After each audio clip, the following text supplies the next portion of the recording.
बच्चों अस्सलाम वालेकुम।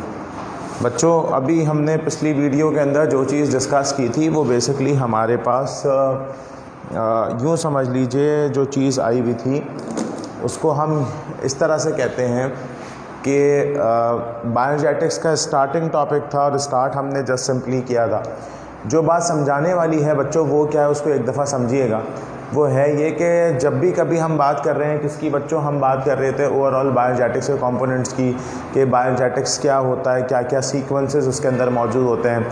तो इन सारी बातों को डिस्कस करने के बाद अब हम बेसिकली फ़ोटोसिंथेसिस के प्रोसेस को ज़रा डिटेल में देखेंगे। देखिए बच्चों, जब भी कभी हम फ़ोटोसिंथेसिस के प्रोसेस को डिटेल में देखते हैं तो आप सब ये बात जानते हैं कि हमारे पास जो फ़ोटोसिंथेसिस का प्रोसेस होता है वो ऐसा होता है कि भाई ये जो कार्बन डाइऑक्साइड है ये वाटर के साथ कंबाइन होता है और उसके कॉम्बिनेशन के नतीजे बन जाता है C6H12O6, ठीक है। और फिर ये ऑक्सीजन जो है बच्चों वो लिबरेट आउट हो जाती है और इसी के साथ साथ एनर्जी लिबरेट आउट होती है और कुछ वाटर भी लिबरेट आउट होता है। तो समझाने का मतलब ये होता है बच्चों कि ये हमारे पास फोटोसिंथेसिस का फिनोमिना था और ये किसकी प्रेजेंस में हो रहा था बच्चों, ये हो रहा था क्लोरोफिल की प्रेजेंस के अंदर, ठीक है। हमने ये बात की कि it occurs in the presence of chlorophyll और यहाँ पर हमने ये बात बताई कि जब बच्चों एक क्लोरोफिल की प्रेजेंस के अंदर हो रहा है तो इस क्लोरोफिल की प्रेजेंस के अंदर हमने कहा यहाँ पर सनलाइट भी इन्वॉल्व होती है। सनलाइट की प्रेजेंस के अंदर भी ये पूरा का पूरा मैकेनिज्म चलता है। जब बच्चों हमने ये सारी बातें बता दी थी तो इन सारी बातें बताने के बाद अब जो बात डिटेल समझाई जा रही है वो क्या है, वो है ये कि भाई हमने ये बात कही कि ये दिखाना तो बड़ा आसान है ये, लेकिन इसको फॉलो करवाना बड़ा मुश्किल है, इसके पीछे चलना बड़ा मुश्किल है। क्योंकि आपको पता होना चाहिए ये सारे प्रोसेस चल कहाँ पे रहे होते हैं। बेसिकली आपको ये बात पता नहीं चाहिए कि कार्बन डाइऑक्साइड का लेवल क्या है या कार्बन डाइऑक्साइड का काम क्या है, ये जो वाटर है इसका काम क्या है। इन तमाम चीज़ों का आपको पता होना चाहिए कि भाई इनका टोटली जो स्ट्रक्चर है वो किस तरीके से होता है, क्या क्या चीज़ें इनके अंदर मौजूद होती हैं, ठीक है ना। आपको एक एक चीज़ पता होनी चाहिए यहाँ पर। अच्छा, उसके बाद पता होनी चाहिए कि भाई ये किस तरीके से ग्लूकोज बन गया और ये ऑक्सीजन कैसे लिबरेट हो रहा है, एनर्जी कैसे बन रही है। तो these are all the stuff जो कि एक एक करके हम इन तमाम चीज़ों के अंदर डिस्कस करेंगे। ज़्यादा बड़ी वीडियो नहीं है, छोटी सी वीडियो आप लोगों के लिए बनाऊंगा, इतनी लंबी चौड़ी बात अभी नहीं करेंगे। मैंने कुछ बातें यहाँ पे लिख दी हैं आप लोगों की आसानी के लिए ताकि आपको आइडिया होते चले जाए कि ये प्रोसेस में चलता है क्या और क्या क्या हो रहा होता है। बेसिकली जो बात समझाने वाली है बच्चों वो ये है कि अगर हम बात करते हैं लाइट रिएक्शन की तो फोटोसिंथेसिस की, तो फोटोसिंथेसिस की बात करते वक्त बताया जाता है कि इसके अंदर तीन चीज़ें इन्वॉल्व हैं, जो बेसिक तीन चीज़ें इन्वॉल्व होती थी। पहली चीज़ जो हमने कही थी कि वो हमारे पास क्या आता था, लाइट, दूसरी चीज़ आ जाती थी कार्बन डाइऑक्साइड और तीसरी चीज़ आ जाती थी बच्चों वाटर, ठीक है। अगर मैं बात करता हूँ लाइट की, तो लाइट क्या है, लाइट के बारे में बच्चों आप लोग सब जानते हैं कि लाइट जो है, अगर मैं यहाँ पर बताऊँ लाइट की बात, तो बच्चों लाइट जो है वो डुअल नेचर की होती है। आप सब ये बात जानते हैं कि लाइट की जो नेचर होती है वो डुअल नेचर होती है, ठीक है। जब बच्चों डुअल नेचर होती है तो डुअल नेचर के बाद हमने कहा कि ये वेव फॉर्म के अंदर भी मौजूद होती है और ये मौजूद होती है फोटॉन्स के अंदर भी। तो हमने ये दोनों बातें बता दी कि लाइट वेव की फॉर्म के अंदर भी मौजूद होती है और लाइट फोटॉन्स के अंदर भी मौजूद होती है। ये ओवरऑल हमने किसकी बात की बच्चों, लाइट की। अब अगर हम वेव की बात करते हैं तो हमें ये बात पता है कि वेव के अंदर मूव कर रही है लाइट, और फोटॉन्स जो होते हैं आप सब ये बात जानते हैं, फिजिक्स वाले टीचर आपको पढ़ाते हैं कि भाई ये these are the energy packets, ठीक है ना। अभी हम जो लाइट को कंसीडर कर रहे हैं ना ताकि आसानी हो जाए, वो क्या है, वो हमारे पास है फोटॉन, ठीक है। फोटॉन के बारे में बेसिकली हम डिस्कशन करते हैं कि फ़ोटॉन क्या है। फ़ोटॉन बेसिकली हमारे पास एनर्जी पैकेट्स होता है और जो है बेसिकली ये लाइट इस पे आके जो है वो फ़ोटॉन हिट करते हैं तो वहाँ पर हमारे पास जो पिगमेंट फोटो सिस्टम्स होते हैं वो एक्टिवेट होना शुरू हो जाते हैं और वहाँ पर जो क्लोरोफिल्स हैं उनके अंदर इलेक्ट्रॉन मूव करता है। अब बात ये होती है कि लाइट जैसी पड़ती है वो फ़ोटॉन के फॉर्म में आती है। यानी मिसाल है कि आपने ये बात कह दी कि लाइट किस फॉर्म में आ रही है बच्चों, फोटॉन की फॉर्म में। जैसी लाइट पड़ती है तो लाइट कहाँ जाके पड़ती है बच्चों, ये याद रखिएगा, ये पड़ती है जाके लाइट हार्वेस्टिंग प्रोसेस, इधर जाके लाइट पड़ती है।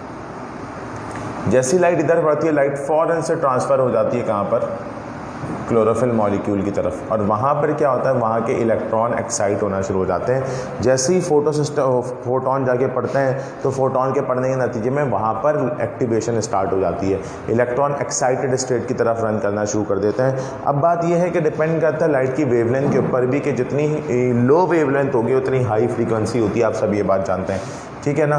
तो अब ये डिपेंड करता है वेवलेंथ के ऊपर। तो ये ग्राउंड स्टेट से कहाँ जाना शुरू कर देती है बच्चों, एक्साइटेड स्टेट के ऊपर। जैसी एक्साइटेड स्टेट के ऊपर जाती है तो वहाँ पर हमारे पास रिएक्शन सिस्टम सेंटर्स मौजूद होते हैं। वो जो रिएक्शन सेंटर्स मौजूद होते हैं उन रिएक्शन सेंटर्स के पास वो जाती है और जाने के बाद बेसिकली क्लोरोफिल ए मौजूद होता है। वो क्लोरोफिल ए जो है वो अपनी एनर्जी जनरेट करवाना शुरू कर देता है। तो ये चक्कर है और वो एनर्जी डिस्ट्रीब्यूट होती है कैरोटेनॉइड्स वगैरह के अंदर, जिसको आप बेसिकली फोटो रिसेप्शंस का नाम भी देते थे। मैं आपको पहली बात मैं फोटो रिसेप्शंस की बात आपको नहीं बता पाया था पिछली वीडियो के अंदर। बेसिकली फोटो रिसेप्शंस क्या होती है, वो होती ये है कि भाई अगर आपसे पूछा जाए फोटो रिसेप्शन क्या है, तो फोटो रिसेप्शन बेसिकली एक ऐसा फिनोमेना होता है जिस तरह से अगर आप क्लोरोफिल की बात करते हैं कि क्लोरोफिल एक सफिशेंट अमाउंट में जो है वो एब्जॉर्ब करना शुरू करती है लाइट को, ठीक है। लेकिन अब कुछ लाइट एक्सेसिव अमाउंट में होना शुरू हो जाती है तो वो जो है कहाँ जाना शुरू कर देती है, वो बेसिकली जाना शुरू कर देती है बच्चों इधर कैरोटेनॉइड के पास। तो this process is called the photo reception. उसके बाद बच्चों अगर हम सेकंड बात करते हैं तो यहाँ बात करते हैं रोल ऑफ वाटर की। तो यहाँ पर जब भी कभी हम रोल ऑफ वाटर की बात करते हैं तो रोल ऑफ वाटर की बात करते हुए क्या बताया जाता है, आपको पता है कि वाटर जो है वो रिडॉक्स रिएक्शन के अंदर इस्तेमाल होता है। नीचे मैंने वो लिखा है रिएक्शन। वो रिएक्शन क्या है बच्चों, इसके अंदर मैंने कहा कि जो वाटर है ये वाटर ब्रेक डाउन होता है, यानी स्प्लिट होता है, यानी इसको आप सिंपली कह देते हैं कि splitting of water. Carbon dioxide नहीं है बच्चों, ये वाटर है। तो ये कहा गया स्प्लिटिंग ऑफ वाटर, और जब वाटर स्प्लिट होता है तो स्प्लिट होने के बाद क्या बन जाता है, हाफ O2 में, 2H पॉजिटिव में और 2 इलेक्ट्रॉन नेगेटिव में। इसी तरीके से अगर आप इसको ऐसे ले लूँ कि मैं 2 वाटर के मॉलिक्यूल ले लूँ, तो 2 वाटर के मॉलिक्यूल लेने के बाद मैं बनाऊँगा 4H positive plus 4 electron negative plus 2 या ऐसे कर देंगे सिर्फ ऑक्सीजन का मॉलिक्यूल, ठीक है। इस तरह से हम प्रोसेस को करते हैं, यानी ये वाटर फिर H पॉजिटिव आइन और फिर 4 इलेक्ट्रॉन नेगेटिव और O2, ये हमारे पास जो सीक्वेंस है बच्चों, ये हमारे पास सारी की सारी किसकी बात आ गई, ये हमारे पास रोल ऑफ वाटर है, यानी वाटर के रोल के अंदर हमने ये सारी बातों को डिस्कस कर लिया। इसको डिस्कस करने के बाद हमने क्या कहा कि due to which carbon dioxide बनती है हमारे पास। आपने ये देखा है कि हमारे पास, अब एक चीज़ देखिएगा, इसको ज़रा 1 मिनट रोक लीजिए। यहाँ होता क्या है, यहाँ होता ये है कि H पॉजिटिव आइन और इलेक्ट्रॉन निकल गया, ठीक है ना, वाटर से। अब होता ये है कि जैसे H पॉजिटिव आइन निकलते हैं तो ये H पॉजिटिव आइन जो है जाके किसके साथ जुड़ जाएगा, ये H पॉजिटिव आइन जाके जुड़ेगा O2 के CO2 के साथ, तो रिड्यूस हो जाएगी और क्या बन जाएगा, बेसिकली शुगर बनना शुरू हो जाएगी। दैट शुगर इज़ कार्बोहाइड्रेट ना, CHO है ना, तो ये बनना शुरू हो जाएगा, सही। तो बेसिकली बच्चों ये हमारे पास फिनोमिना स्टार्ट होता है किसका, ये हमारे पास बेसिक सीक्वेंस होता है। इसी तरीके से बच्चों अगर मैं बात करता हूँ रोल ऑफ कार्बन डाइऑक्साइड की, तो कार्बन डाइऑक्साइड का रोल भी आसान है, कोई ऐसा मुश्किल है नहीं। कार्बन डाइऑक्साइड का रोल क्या है, carbon dioxide cell convert into sugar, ये तो डायरेक्टली कन्वर्ट हो जाती है शुगर में। और कैसे कन्वर्ट होती है, एटमॉस्फेरिक से कार्बन डाइऑक्साइड मिलती है और H पॉजिटिव आइन वाटर के स्प्लिट से आता है, यानी आपने कहा कि स्प्लिटिंग ऑफ वाटर जब होती है,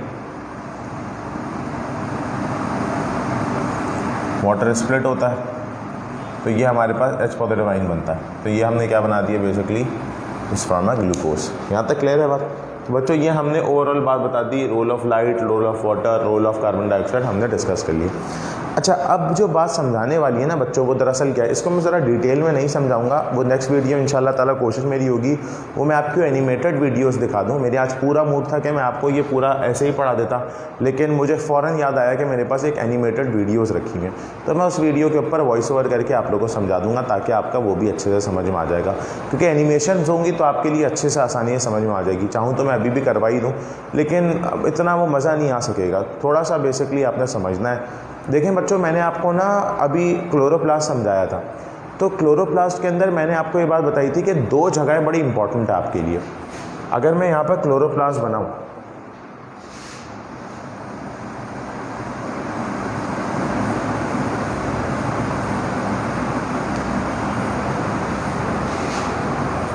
देखें बच्चों, अगर मैं क्लोरोप्लास्ट बनाऊँ ना, यहाँ पर दिस इज अ क्लोरोप्लास्ट मिसाल है, दिस इज अ क्लोरोप्लास्ट, सही। और इस क्लोरोप्लास्ट के अंदर मैंने कहा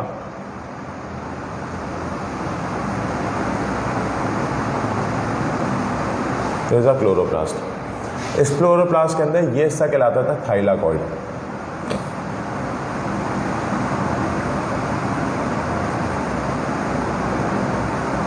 ठीक है। इस थाइलाकॉइड के ऊपर बच्चों क्या होता है कि मैंने आपको कहा कि अगर आप थाइलाकॉइड की मेम्ब्रेन ले लें, देखें this is the membrane of thylakoid, this is the membrane. तो इस थाइलाकॉइड की मेम्ब्रेन के ऊपर अगर आप देखेंगे बच्चों तो यहाँ पर रिसेप्टर्स लगे होते हैं।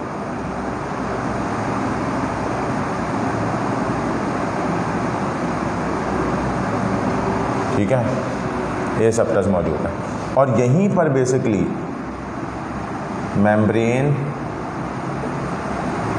ऑफ थाइलाकॉइड,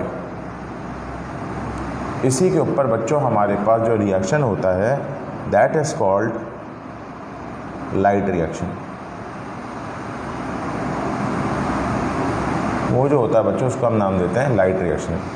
और इसी को अगर मैं देखूं तो जो दूसरा एस्पेक्ट होता है बच्चों वो हमारे पास होता है डार्क रिएक्शन। डार्क रिएक्शन कहाँ होता है? अंदर, स्ट्रोमा के अंदर। तो अगर आपको ये बात पता है कि मेम्ब्रेन के ऊपर जो होता है लाइट रिएक्शन और स्ट्रोमा के अंदर होता है कौन सा रिएक्शन बच्चों? Dark reaction.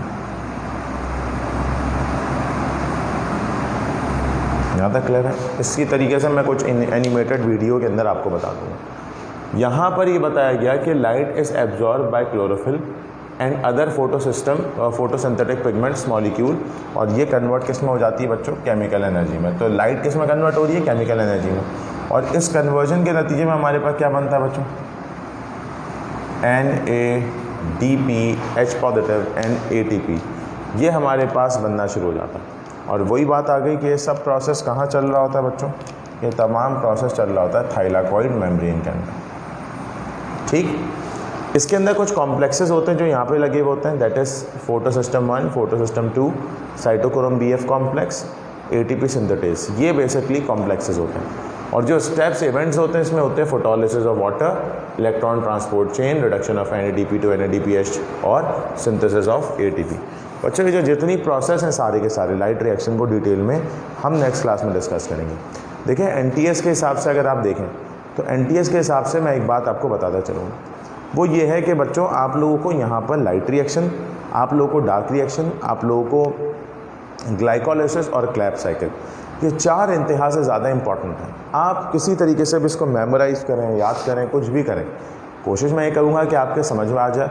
और लाइट और डार्क रिएक्शन की मेरे पास एक एनिमेटेड वीडियो है, उस एनिमेटेड वीडियो के ज़रिए मैं आप लोगों को अच्छे से समझा दूँगा ये चीज़ें।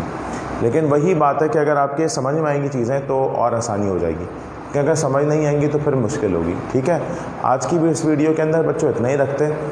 कोशिश कीजिएगा जो आपने सवाल, ये मेरा लास्ट चैप्टर है आप लोगों की तरफ से, और जो भी कोई सवाल या कोई भी क्वेरी आपकी हो तो आप लोग ज़रूर मुझसे पूछ लीजिएगा। तो आज के लिए इतना रखते हैं, बाकी इंशाल्लाह बच्चों नेक्स्ट क्लास में डिस्कस करेंगे या नेक्स्ट वीडियो में डिस्कस करेंगे।